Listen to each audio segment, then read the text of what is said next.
मनसाराम 2 दिन गहरी चिंता में डूबा रहा।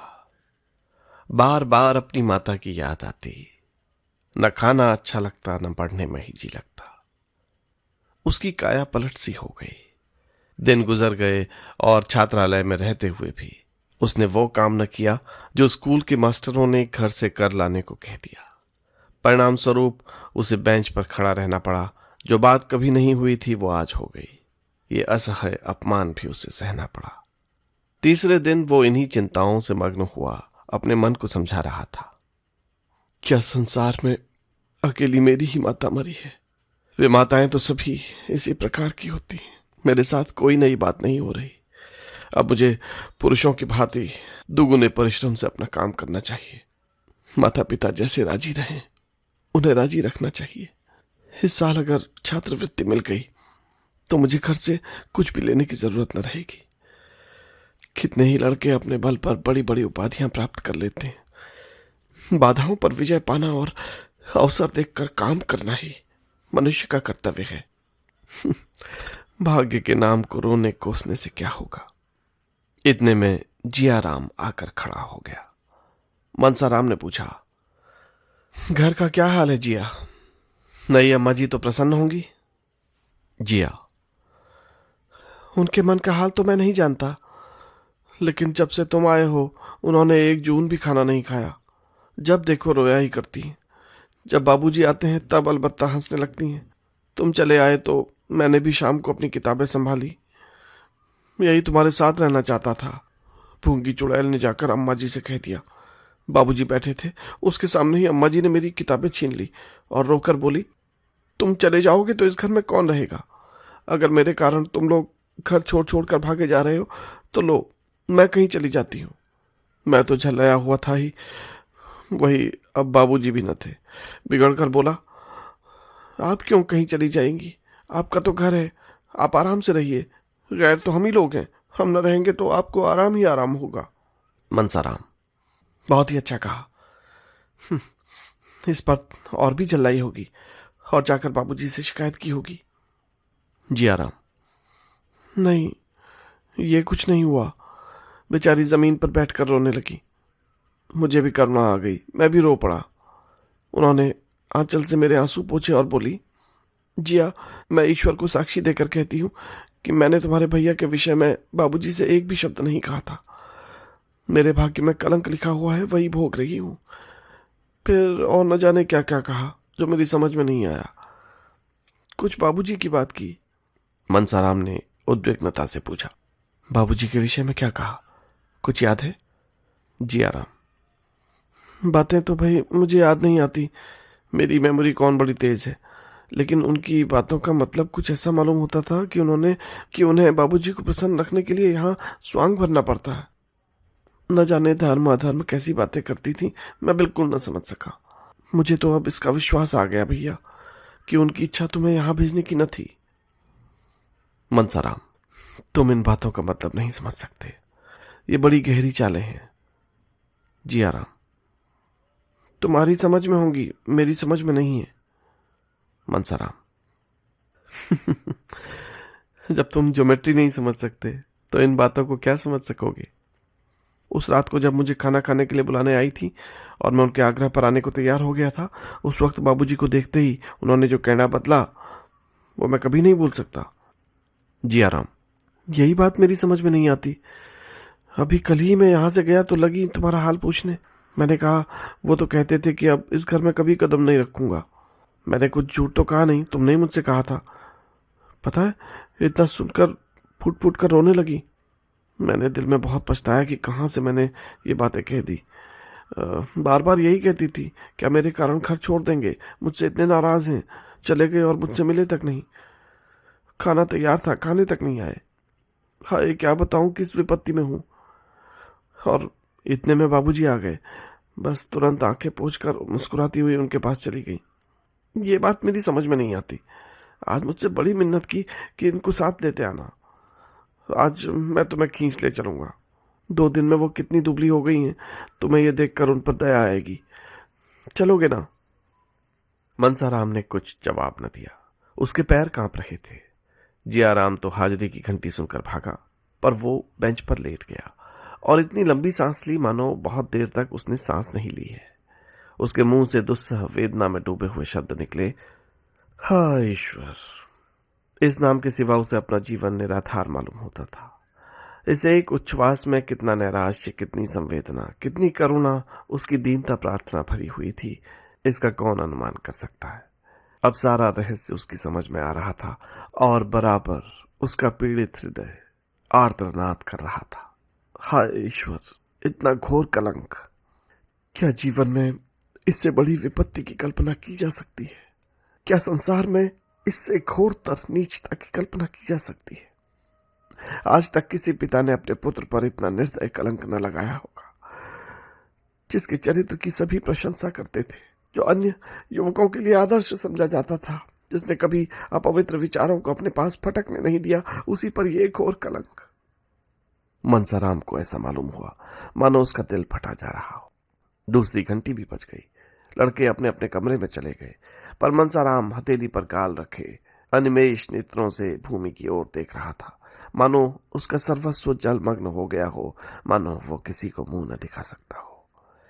क्लास में गैर हाजिरी हो जाएगी, जुर्माना हो जाएगा, इसकी उसे चिंता नहीं। जब उसका सर्वस्व लुट गया तो अब इन छोटी छोटी बातों का क्या भय। इतना बड़ा कलंक लगने पर भी अगर मैं जीता रहूं तो मेरे जीवन को धिक्कार है। उसी शोकातिरेक की दशा में वो चिल्ला पड़ा, माता जी, तुम कहाँ हो? तुम्हारा बेटा, जिस पर तुम प्राण देती थी, जिसे तुम अपने जीवन का आधार समझती थी, आज घोर संकट में है। उसी का पिता उसके गर्दन पर छुरी फेर रहा है। हाय, तुम कहाँ हो? मनसाराम फिर शांत चित्त से सोचने लगा, मुझ पर यह संदेह क्यों हो रहा है? इसका क्या कारण है? मुझसे ऐसी कौन सी बात उन्होंने देखी जिससे उन्हें यह संदेह हुआ? वो हमारे पिता हैं, मेरे शत्रु हो जाएं, ये बात अकारण नहीं हो सकती। इस संदेह का बीजारोपण किस दिन हुआ? मुझे बोर्डिंग हाउस में ठहराने की बात तो पीछे की है। उस दिन रात को वो मेरे कमरे में आकर मेरी परीक्षा लेने लगे थे। उसी दिन उनकी त्योरियां बदली हुई थी। उस दिन ऐसी कौन सी बात हुई जो उन्हें अप्रिय लगी हो? मैं नई अम्मा से कुछ खाना मांगने को गया था। बाबूजी उस समय वहां बैठे थे। हाँ, अब याद आती है। उसी वक्त उनका चेहरा तमतमा गया था। उसी दिन से नई अम्मा ने मुझसे पढ़ना छोड़ दिया था। अगर मैं जानता कि मेरा घर में आना जाना, अम्मा जी से कुछ कहना सुनना और उन्हें पढ़ाना लिखाना पिताजी को बुरा लगता है, तो आज ये नौबत क्यों आती? और नई अम्मा, उन पर क्या बीत रही होगी? मनसाराम ने अब तक निर्मला की ओर ध्यान नहीं दिया था। निर्मला का ध्यान आते ही उसके रोए खड़े हो गए। उनका सरल लेहशील हृदय ये आघात कैसे सह सकेगा? ओह, मैं कितने भ्रम में था। मैं उनके स्नेह को कौशल समझता था। मुझे क्या मालूम था कि उन्हें पिताजी का भ्रम शांत करने के लिए मेरे प्रति कटु व्यवहार करना पड़ता है। ओह, मैंने उन पर कितना अन्याय किया। उनकी दशा तो मुझसे भी ज्यादा खराब हो रही होगी। मैं तो यहां चला आया, मगर वो कहां जाएंगी? जिया कहता था उन्होंने 2 दिन से भोजन नहीं किया और तब रोया करती। कैसे जाकर उन्हें समझाऊं? वो इस अभागे के पीछे क्यों अपने सिर पर यह विपत्ति ले रही है? वो क्यों बार बार मेरा हाल पूछती है? क्यों बार बार मुझे रुलाती है? कैसे कह दूं, माता, मुझे तुमसे जरा भी शिकायत नहीं। मेरा दिल तुम्हारी तरफ से साफ है। वो अब भी बैठी रो रही होगी। कितना बड़ा अनर्थ है। बाबूजी को ये क्या हो गया? क्या इसीलिए विवाह किया था? एक बालिका की हत्या करने के लिए ही उसे लाए थे। इस कोमल पुष्प को मसल डालने के लिए ही तोड़ा था। उनका उद्धार कैसे होगा? उस निरपराधी का मुख कैसे उज्जवल होगा? उन्हें केवल मेरे साथ स्नेह का व्यवहार करने के लिए यह दंड दिया जा रहा है। उनकी सज्जनता का यह उपहार मिल रहा है। मैं उन्हें इस प्रकार निर्दय आघात सहते देखकर बैठा रहूंगा? अपनी मान रक्षा न सही, उनकी आत्मरक्षा के लिए इन प्राणों का बलिदान करना पड़ेगा। इसके सिवा उद्धार का कोई उपाय नहीं। दिल में कैसे कैसे अरमान थे, वे सब खाक में मिला देने होंगे। एक सती पर संदेह किया जा रहा है, और वो भी मेरे कारण। मुझे अपने से उनकी रक्षा करनी होगी, यही मेरा कर्तव्य है, इसी में सच्ची वीरता है। माता, मैं अपने रक्त से इस कालिमा को धो दूंगा। इसमें मेरा और तुम्हारा दोनों का कल्याण है। वो दिन भर इन्हीं विचारों में डूबा रहा। शाम को उसके दोनों भाई आकर घर चलने के लिए आग्रह करने लगे। सियाराम, चलते क्यों नहीं मेरे भैया जी, चले चलो ना। मनसाराम, मुझे फुर्सत नहीं है कि तुम्हारे कहने से चला चलो। जिया, आखिर कल तो इतवार है ही। मनसाराम, इतवार को भी काम है। जियाराम, अच्छा कल आओगे ना?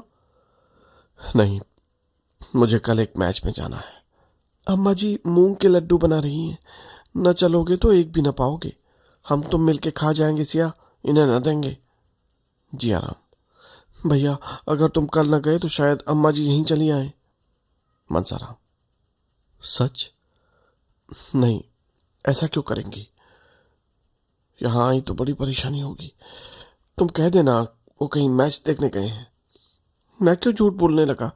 मैं कह दूंगा वो मुंह फुलाए बैठे थे। देख लेना उन्हें साथ लाता हूं कि नहीं। सियाराम, हम कह देंगे कि आज पढ़ने नहीं गए, पड़े पड़े सोते रहे। मनसाराम ने इन दूतों से कल आने का वादा करके गला छुड़ाया। दोनों चले गए। वो फिर चिंता में डूब गया। रात भर उसने करवट बदलते गुजारी। छुट्टी का दिन भी बैठा बैठा कट गया। उसे दिन भर शंका होती रही कि कहीं अम्मा जी सच में न चली आई। किसी गाड़ी की खड़खड़ाहट सुनता तो उसका कलेजा धक धक करने लगता, कहीं आ तो नहीं गई। छात्रालय में एक छोटा सा औषधालय था। एक डॉक्टर साहब संध्या समय 1 घंटे के लिए आ जाया करते थे। अगर कोई लड़का बीमार होता तो उसे दवा देते। आज वो आए तो मनसा कुछ सोचता हुआ उनके पास जाकर खड़ा हो गया। वो मनसाराम को अच्छी तरह जानते थे। उसे देखकर बोले, ये तुम्हारी क्या हालत है जी? तुम तो मानो गले जा रही हो। क्यों, बाजार का चस्का तो नहीं पड़ गया? आखिर तुम्हें हुआ क्या? जरा इधर तो आओ। मनसाराम ने मुस्कुराकर कहा, डॉक्टर साहब, मुझे जिंदगी का रोग है, आपके पास इसकी भी कोई दवा है? डॉक्टर, मैं तुम्हारी परीक्षा करना चाहता हूं। तुम्हारी सूरत ही बदल गई, पहचाने भी नहीं जाते। ये कहकर उन्होंने मनसाराम का हाथ पकड़ लिया और छाती, पीठ, आंखें, जीभ सभी बारी बारी देखी। तब चिंतित होकर बोले, मैं वकील साहब से आज ही मिलूंगा। तुम्हें थाइसिस हो रहा है, सारे लक्षण उसी के हैं। मनसाराम ने बड़ी उत्सुकता से पूछा, भला कितने दिनों में काम तमाम हो जाएगा डॉक्टर साहब? कैसी बातें करते हो जी? मैं वकील साहब से मिलकर तुम्हें किसी पहाड़ी जगह भेजने की सलाह दूंगा। ईश्वर ने चाहा तो तुम अच्छे हो जाओगे। बीमारी अभी पहली स्टेज में है। मनसाराम, तब तो अभी 1-2 साल की देर मालूम होती है। मैं तो इतना इंतजार नहीं कर सकता। सुनिए, मुझे थाइसिस वाइसिस कुछ नहीं है, न कोई दूसरी शिकायत ही है। आप बाबूजी को नाहक तरद्दुद में न डालिएगा। इस वक्त मेरे सिर में दर्द है, कोई दवा दीजिए, कोई ऐसी दवा जिससे नींद भी आ जाए। मुझे 2 रातों से नींद नहीं आई। डॉक्टर ने जहरीली दवाइयों की अलमारी खोली और एक शीशी से थोड़ी सी दवा निकालकर मनसाराम को दी। मनसाराम ने पूछा, ये तो कोई जहर है, भला इसे कोई पी ले तो मर जाए? नहीं, मर तो नहीं जाए, पर सिर में चक्कर जरूर आ जाए। कोई ऐसी भी दवा इसमें है जिसे पीते ही प्राण निकल जाए डॉक्टर साहब? ऐसी एक तो नहीं, कितनी दवाएं हैं। ये जो शीशे देख रहे हो, इसकी एक बूंद भी अगर पेट में चली जाए तो जान न बचे, आनन फानन में मौत हो जाए। डॉक्टर साहब, जो लोग जहर खा लेते हैं उन्हें बड़ी तकलीफ होती होगी। सभी जहरों से तकलीफ नहीं होती, बहुत तो ऐसे हैं कि पीते ही आदमी ठंडा हो जाता है, फिर उसे होश नहीं आता। मनसाराम ने सोचा, तब तो प्राण देना बहुत आसान है, फिर लोग क्यों इतना डरते हैं? ये शीशी कैसे मिलेगी? अगर दवा का नाम पूछकर शहर के किसी दवा फरोश से लेना चाहूं तो वो कभी नहीं देगा। इसके मिलने में कोई दिक्कत नहीं। ये तो मालूम हो गया कि प्राणों का अंत बड़ी आसानी से किया जा सकता है। मनसाराम इतना प्रसन्न हुआ मानो कोई इनाम पा गया हो। उसके दिल पर से एक बोझ सा हट गया। चिंता की मेघ राशि जो सिर पर मंडरा रही थी छिन्न भिन्न हो गई। महीनों बाद आज उसे मन में एक स्फूर्ति का अनुभव हुआ। कई लड़के थिएटर देखने जा रहे थे। निरीक्षक से आज्ञा ले ली थी। मनसाराम भी उनके साथ थिएटर देखने चला गया। ऐसा खुश था मानो उससे सुखी जीव संसार में कोई नहीं है। थिएटर में नकल देखकर तो वो हंसते हंसते लोटपोट हो गया। बार बार तालियां बजाने और वंस मोर ही हाँक लगाने में पहला नंबर उसी का था। गाना सुनकर वो मस्त हो जाता था और ओहो हो करके चिल्ला उठता था। दर्शकों की निगाहें बार बार उसकी तरफ उठ जाती थी। थिएटर के पात्र भी उसी की ओर ताकते थे और जानने को उत्सुक थे कि कौन महाशय इतने रसिक और भावुक हैं। उसके मित्रों को उसकी उच्छृंखलता पर आश्चर्य हो रहा था। वो तो बहुत ही शांत चित्त और गंभीर स्वभाव का युवक था। आज वो क्यों इतना हास्यशील हो गया है? क्यों उसके विनोद का पारावार नहीं है? 2 बजे रात को थिएटर से लौटने पर भी उसका हास्योन्माद कम नहीं हुआ। उसने एक लड़के की चारपाई उलट दी, कई लड़कों के कमरे के द्वार बाहर से बंद कर दिए और उन्हें भीतर खट खट करते हुए सुनता रहा। यहाँ तक कि छात्रालय के अध्यक्ष महोदय की नींद भी शोरगुल सुनकर खुल गई और उन्होंने मनसाराम की शरारत पर खेद प्रकट किया। कौन जानता था कि उसके अंतस्थल में कितनी भीषण क्रांति हो रही है। संदेह के निर्दय आघात ने उसकी लज्जा और आत्मसम्मान को कुचल डाला है। उसे अपमान और तिरस्कार का लेश मात्र भय नहीं है। ये विनोद नहीं, उसकी आत्मा का करुण विलाप है। और जब सब लड़के सो गए तो वो भी चारपाई पर लेटा, लेकिन उसे नींद नहीं आई। एक क्षण बाद वो उठ बैठा और अपनी सारी पुस्तकें बांधकर संदूक में रख दी। जब मरना ही है तो पढ़कर क्या होगा? जिस जीवन में ऐसी ऐसी बाधाएं हैं, ऐसी ऐसी यातनाएं हैं, उससे मृत्यु कहीं अच्छी। ये सोचते सोचते तड़का हो गया। 3 रात से वो एक पल को भी सोया न था। इस वक्त उठा तो उसके पैर थर थर कांप रहे थे और सिर में चक्कर सा आ रहा था। आंखें जल रही थीं और शरीर के सारे अंग शिथिल हो रहे थे। दिन बढ़ता जा रहा था और उसमें इतनी शक्ति भी न थी कि उठकर मुंह हाथ धो डाले। एकाएक उसने भूंगी को रुमाल में कुछ लिए कहार के साथ आते देखा। उसका कलेजा सन्न हो गया। हाय ईश्वर, वे आ गई। अब क्या होगा? भूंगी अकेले नहीं आई होगी, बग्घी जरूर बाहर खड़ी होगी। कहां तो उससे उठाना चाहता था और कहां भूंगी को देखते ही उसकी ओर दौड़ा और घबराई आवाज में बोला, अम्मा जी भी आई हैं क्या रे? जब मालूम हुआ कि अम्मा जी नहीं आई तब उसका चित्त शांत हुआ। भूंगी ने कहा, भैया कहती हैं कि मैंने उनकी कुछ भी शिकायत नहीं की है। मुझसे आज रोकर कहने लगी, उनके पास ये मिठाई लेती जा और कहना मेरे कारण क्यों घर छोड़ दिया है। कहाँ रख दूं ये थाली? मनसाराम ने रुखाई से कहा, थाली अपने सिर पर पटक दे चुड़ैल। यहां से चली जा मिठाई लेकर। खबरदार जो कभी इधर आई सौगात लेकर चली है। जाकर कह देना मुझे उनकी मिठाई नहीं चाहिए। जाकर कह देना तुम्हारा घर है, तुम रहो बड़े आराम से। यहां मैं बड़े आराम से हूं, खूब खाता हूं, मौज करता हूं। सुनती है? बाबूजी के मुंह पर कहना, समझ गई? मुझे किसी का डर नहीं है और जो करना चाहे कर डाले, जिससे दिल में कोई अरमान न रह जाए। कहे तो इलाहाबाद या कलकत्ता चला जाऊं। मेरे लिए जैसा बनारस वैसा दूसरा शहर। यहां क्या रखा है? भूंगी, भैया मिठाई रख लो, नहीं तो रो रो कर मर जाएंगी। सच मानो, रो रो कर मर जाएंगी भैया। मनसाराम ने आंसुओं के उठते हुए वेग को दबाकर कहा, मर जाएंगी मेरी बला से। कौन बड़ा सुख दिया है मुझे जिसके लिए मैं पछताऊं? मेरा तो उन्होंने सर्वनाश कर दिया। कह देना मेरे पास कोई संदेश न भेजे, कोई जरूरत नहीं।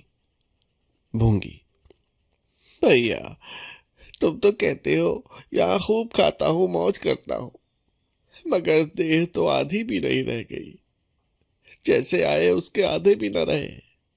मनसाराम, ये तेरी आंखों का फेर है। देखना 2-4 दिन में मोटा कर गोल हो जाता हूं कि नहीं। उनसे कह देना रोना धोना बंद करें। जो मैंने सुना कि रोती हैं और खाना नहीं खाती, तो मुझसे बुरा कोई नहीं। मुझे घर से निकाला है, आप चैन से रहें। चली है प्रेम दिखाने। मैं ऐसे त्रिया चरित्र बहुत पढ़े बैठा हूं।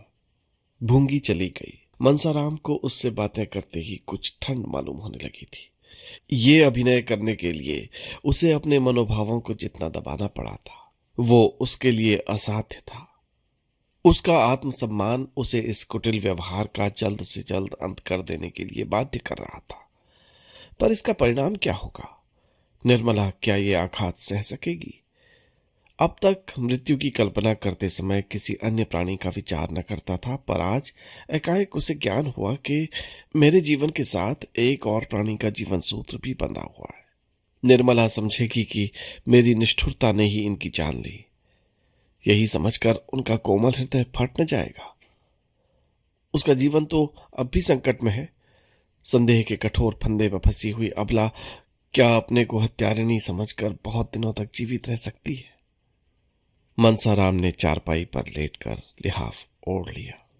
फिर भी सर्दी से कलेजा कांप रहा था। थोड़ी ही देर में उसे जोर से ज्वर बढ़ आया। वो बेहोश हो गया। इस अचेत अवस्था में उसे भांति भांति के स्वप्न दिखाई देने लगे। थोड़ी थोड़ी देर के बाद चौंक पड़ता, आंखें खुल जाती, फिर बेहोश हो जाता। सहसा वकील साहब की आवाज सुनकर वो चौंक पड़ा। हाँ, वकील साहब की ही आवाज थी। उसने लिहाफ फेंक दिया और चारपाई से उतरकर नीचे खड़ा हो गया। उसके मन में एक आदेश हुआ कि इसी वक्त इनके सामने प्राण दे दूं। उसे मालूम हुआ कि मैं मर जाऊं तो इन्हें सच्ची खुशी होगी। शायद इसलिए ये देखने आए हैं कि मेरे मरने में कितनी देर है। वकील साहब ने उसका हाथ पकड़ लिया जिससे वो गिर न पड़े और पूछा, कैसी तबीयत है लल्लू? लेटे क्यों न रहे? लेट जाओ ना। तुम खड़े क्यों हो गए? मनसाराम, मेरी तबीयत तो बहुत अच्छी है, आपको व्यर्थ ही कष्ट हुआ। मुंशी जी ने कुछ जवाब न दिया। लड़के की दशा देखकर उनकी आंखों से आंसू निकल आए। हृष्ट पुष्ट बालक जिसे देखकर चित्त प्रसन्न हो जाता था, अब सूख कर कांटा हो गया था। 5-6 दिन में ही वो इतना दुबला हो गया था कि उसे पहचानना कठिन था। मुंशी जी ने उसे आहिस्ता से चारपाई पर लेटा दिया और लिहाफ अच्छी तरह उड़ाकर सोचने लगे कि अब क्या करना चाहिए। कहीं लड़का हाथ से तो न निकल जाएगा। ये ख्याल करके वो शोक में विह्वल हो गए और स्टूल पर बैठकर फूट फूट कर रोने लगे। मनसाराम भी लिहाफ में मुंह लपेटे रो रहा था। अभी थोड़े ही दिन पहले उसे देखकर पिता का हृदय गर्व से फूल उठता था, लेकिन आज उसे इस दारुण दशा में देखकर भी पिता ये सोच रहा है कि इसे घर ले चलूं या नहीं। क्या यहां इसकी दवा नहीं हो सकती? मैं यहां 24 घंटे बैठा रहूंगा। डॉक्टर साहब यहां हैं ही, कोई दिक्कत ना होगी। घर के चलने में उन्हें बाधाएं ही बाधाएं दिखाई देती थीं। सबसे बड़ा भय ये था कि वहां निर्मला इसके पास हरदम बैठी रहेगी और मैं मना न कर सकूंगा। ये उनके लिए असहनीय था। इतने में अध्यक्ष ने आकर कहा, जी मैं तो समझता हूं आप इन्हें साथ ले जाएं।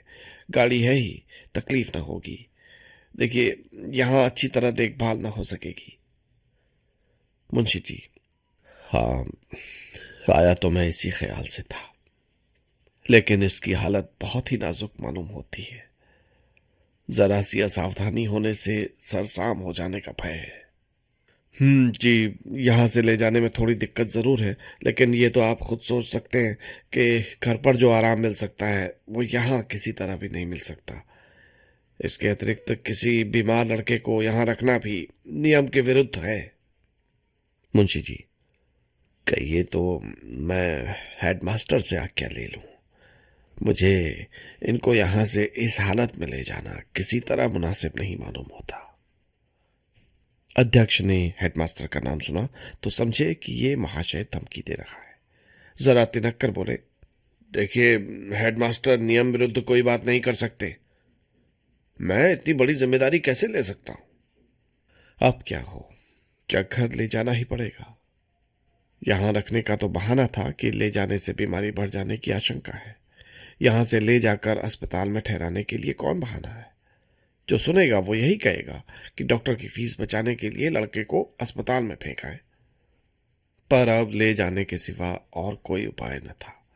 अगर अध्यक्ष महोदय इस वक्त रिश्वत लेने पर तैयार हो जाते तो शायद 2-4 साल का वेतन ले लेते, लेकिन कायदे के पाबंद लोगों में इतनी बुद्धि और चतुराई कहां?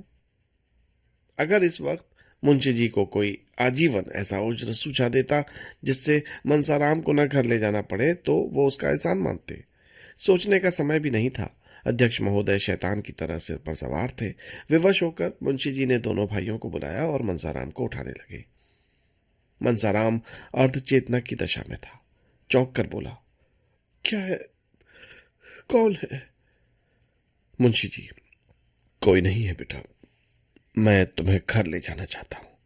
आओ, गोद में उठा लो। मनसाराम, मुझे घर क्यों ले चलते हैं? मैं वहां नहीं जाऊंगा। यहां तो रह नहीं सकते बेटा, नियम ही ऐसा है। कुछ भी हो, मैं वहां नहीं जाऊंगा। मुझे कहीं और ले चलिए, किसी पेड़ के नीचे, किसी झोपड़े में, या चाहे जहां रखिए, मैं पर घर न ले चलिए। अध्यक्ष ने मुंशी जी से कहा, आप इन बातों का ख्याल न करें, ये होश में नहीं है। मनसाराम, कौन कौन होश में नहीं है? मैं होश में नहीं हूं। किसको गालियां देता हूं, दांत काटता हूं? क्या होश में नहीं हूं? क्यों होश में नहीं हूं? मुझे यहीं पड़ा रहने दीजिए। जो कुछ होना होगा यही होगा। अगर ऐसा है तो मुझे अस्पताल ले चलिए, वहां पड़ा रहूंगा। जीना होगा तो जीऊंगा, मरना होगा तो मरूंगा, लेकिन लेकिन घर किसी तरह न जाऊंगा। ये जोर पाकर मुंशी जी फिर अध्यक्ष से मिन्नतें करने लगे, लेकिन वो कायदे का पाबंद आदमी कुछ सुनता ही न था। अगर छूत की बीमारी हुई और किसी दूसरे लड़के को छूत लग गई तो कौन उसका जवाबदेह होगा? इस तर्क के सामने मुंशी जी की कानूनी दलीलों की भी मात हो गई। आखिर मुंशी जी ने मनसाराम से कहा, बेटा, तुम्हें घर चलने में क्यों इनकार हो रहा है? वहां तो सभी तरह का आराम होगा। मुंशी जी ने कहने को ये बात कह दी थी, लेकिन डर रहे थे कि कहीं मनसाराम चलने पर राजी न हो जाए। वो मनसाराम को अस्पताल में रखने का कोई बहाना खोज रहे थे और उसकी सारी जिम्मेदारी मनसाराम के ही सिर पर डालना चाहते थे। वो अध्यक्ष के सामने की बात थी और वो इस बात की साक्षी दे सकते थे कि मनसाराम अपनी जिद से अस्पताल जा रहा है। मुंशी जी का इसमें लेश मात्र भी दोष नहीं है। मनसाराम ने चिल्लाकर कहा, नहीं, मैं घर नहीं जाऊंगा। मुझे अस्पताल ले चलिए और घर के सब आदमियों को मना कर दीजिए कि मुझे देखने ना आए। मुझे कुछ नहीं हुआ, बीमार नहीं हूं मैं। आप मुझे छोड़ दीजिए, मैं अपने पांवों पर चल सकता हूं। वो उठ खड़ा हुआ और उन्मत्त की भांति द्वार की ओर चला, लेकिन पैर लड़खड़ा गए। यदि मुंशी जी ने संभाल न लिया होता तो उसे बड़ी चोट आती, लेकिन नौकरों की मदद से मुंशी जी उसे बग्घी के पास लाए और अंदर बिठा लिया। गाड़ी अस्पताल की ओर चली। वही हुआ जो मुंशी जी चाहते थे। इस शोक से भी उनका चित्त संतुष्ट न था। लड़का अपनी इच्छा से अस्पताल जा रहा था। क्या ये इस बात का प्रमाण नहीं था कि घर से इसे कोई स्नेह नहीं है? क्या इससे ये सिद्ध नहीं होता कि मनसाराम निर्दोष है? वो उस पर अकारण ही भ्रम कर रहे थे। लेकिन जरा ही देर में इस तुष्टि की जगह उनके मन में ग्लानि का भाव जागृत हुआ। वो अपने प्राण प्रिय पुत्र को घर न ले जाकर अस्पताल लिए जा रहे थे। उनके विशाल भवन में उनके पुत्र के लिए जगह न थी, उस दशा में भी जबकि उसका जीवन संकट में पड़ा हुआ था। कितनी विडंबना है। एक क्षण के बाद एकाएक मुंशी जी के मन में प्रश्न उठा, कहीं मनसाराम उनके भावों को ताड़ तो नहीं गया, इसीलिए तो उसे घर से घृणा नहीं हो गई है। हो, अगर ऐसा है तो गजब हो जाएगा। उस अनर्थ की कल्पना ही से मुंशी जी के रोए खड़े हो गए और कलेजा थक थक करने लगा। हृदय में एक धक्का सा लगा। अगर इस ज्वर का यही कारण है तो ईश्वर ही मालिक है। इसी समय उनकी दशा अत्यंत दयनीय थी। वो आग जो उन्होंने अपने ठिठुरे हुए हाथों को सेकने के लिए जलाई थी, अब उनके घर में लगी जा रही थी। इस करुणा, शोक, पश्चाताप और शंका से उनका चित्त घबरा उठा। उनके गुप्त रोदन की ध्वनि बाहर निकल सकती तो सुनने वाले रो पड़ते, उनके आंसू बाहर निकल सकते तो उनका तार बंध जाता। वेदना से विकल होकर उन्होंने उसे छाती से लगा लिया और इतना रोए कि हिचकी बंध गई। सामने अस्पताल का फाटक दिखाई दे रहा था।